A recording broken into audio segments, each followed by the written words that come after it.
খুশি, যে খুশি মানে ভাষা প্রকাশ করার মতো না। কারণ আমরা তো অনেক দিন আমরা বৈষম্য শিকার ছিলাম, যে বৈষম্যের জন্য আমাদের ছেলেমেয়েরা ছাত্ররা জীবন দিয়েছে, সেই বৈষম্য দূর করে আল্লাহর রহমতে আমাদের বৈষম্য সহ আল্লাহর রহমতে দূর করছে। যে আন্দোলনের ফসল আমরা পেয়েছি, ফ্যাসিস্ট হাসিনা সরকারের কবলে আমরা পড়েছিলাম অনেকটি দিন, দীর্ঘদিন। সেখানে আমরা আল্লাহর রহমতে পরিত্রাণ পাওয়াতে আমরা অনেক অনেক গুণ শুকরিয়া আল্লাহর কাছে। আল্লাহর কাছে লাখো কোটি শুকরিয়া যে আমরা বিগত 40 বছর অনেক অন্যায় অত্যাচারের বৈষম্যের শিকার ছিলাম। আল্লাহ পাকের শুকরিয়া যে বর্তমান সরকার এই জুলাই অভ্যুত্থানে যে সরকার আসছে, সেই সরকারের আমরা অনেক ধন্যবাদ জানাইতেছি যে আমাদের এই 40 বছরের অনাকাঙ্ক্ষিত যে চাওয়া পাওয়া ছিল সেটা দূর করছে। আমাদের এই সরকারকে আরও সুন্দরভাবে যাতে আমরা অতি দ্রুত সময়ের মধ্যে এই জিনিসটা বাস্তবায়ন পাই, এই জন্য আমরা আহ্বান জানাচ্ছি। বর্তমান অনুভূতি হচ্ছে মহান আল্লাহ পাকের কাছে শুকরিয়া আদায় করি, তিনি আমাদের কাছে শিক্ষক হিসাবে স্বীকৃতি দিয়েছেন।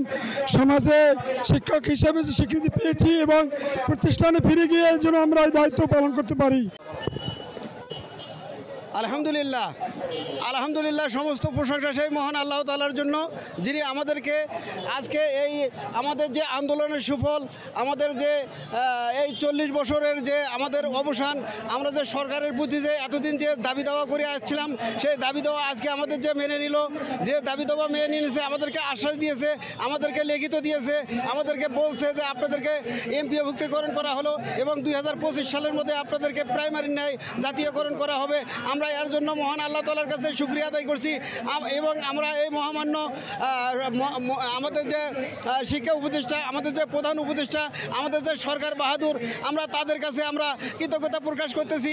আমাদের জীবনের বিনিময় হলেও আমরা এখানে অবস্থান করেছিলাম, আমরা তার সুফল পেয়েছি। আমরা আল্লাহ তাআলার কাছে কোটি কোটি শুকরিয়া আদায় করতেছি। আমি প্রায় দেখা যাচ্ছে 2003 সালে আমি এই স্বতন্ত্র ইবতেদায়ী মাদ্রাসার প্রধান শিক্ষক হিসেবে গোবিন্দগঞ্জ থানার সিংহডাঙ্গা স্বতন্ত্র ইবতেদায়ী মাদ্রাসায় জয়েন করেছি।